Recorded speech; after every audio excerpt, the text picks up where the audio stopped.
tell you about the march from Selma to Montgomery.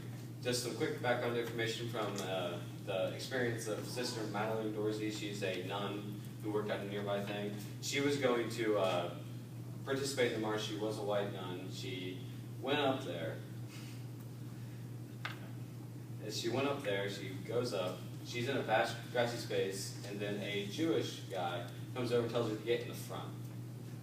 Luckily, her part, because about 6 blocks later, once they started, she got there, and they were all getting beat down by billet gloves and tear gas, which leads into police brutality. Police brutality, you know, this is a man, I'm pretty sure his name is John, he's getting whacked. Yeah.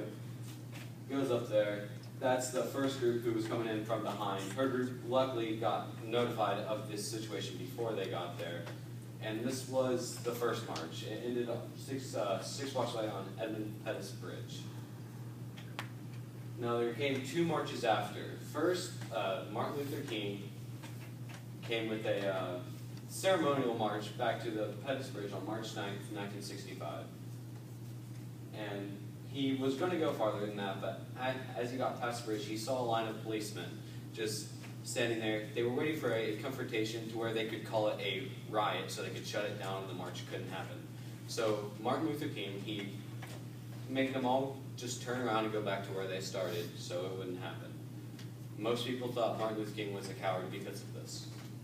Now, the third march was one when, after the second, President Lyndon B. Johnson went on to television to pledge his support to the march, and he gave them all a lot of police force that actually weren't just going to beat him up to take him there, and they were going to walk the 52 miles to Montgomery. So they started, it's March 21st, he goes out. They're all starting, about 2,000 people to start.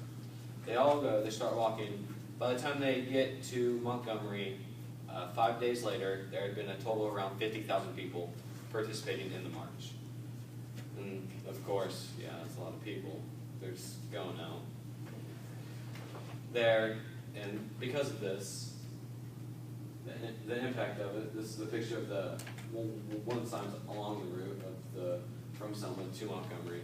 You have, and by that August, Lyndon B. Johnson signed the Voting Rights Act.